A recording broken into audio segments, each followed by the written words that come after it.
The man didn't look up when she walked in. He didn't need to. He'd already decided who she was. "Ma'am, this isn't a public space," the sales manager said without a glance, his voice dry and dismissive. "If you're lost, the service department's out back." Amara Morgan paused mid-step, the heels of her shoes clicking to silence. She looked at the luxury SUV gleaming under the showroom lights, her favorite model, the one she had approved for spotlight placement in her dealership. She turned to the man, her voice low and steady. "I'm not lost." "Well, whatever you're here for," he said, finally glancing up, "you'll need to wait outside. We don't do test drives without a credit check." That was his second mistake.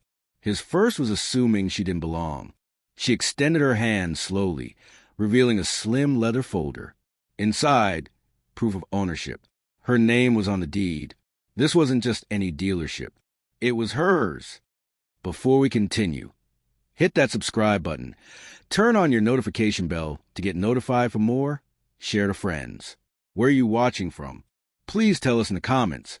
We love seeing how far our story goes. 20 minutes earlier, Amara stepped out of her sleek black sedan.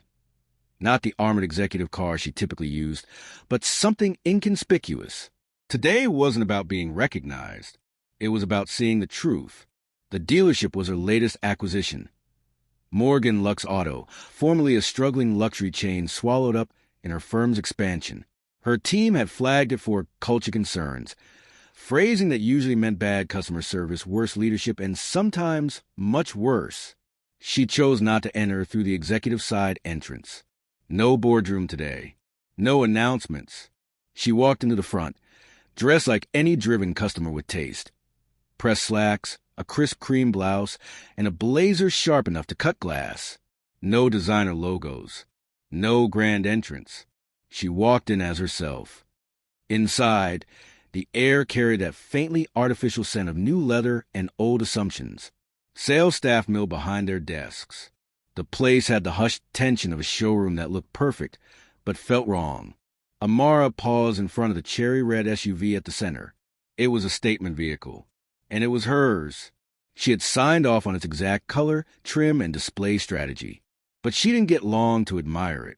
"Ma'am," a voice called out, and there he was. Middle-aged, thin smile, thick with condescension. His badge read, T. Garrison, Sales Manager. "You need to speak with someone?" he asked, already moving to block her view. Amara offered a polite nod. "Just looking, thank you." "Well," he said, tone shifting, "these vehicles aren't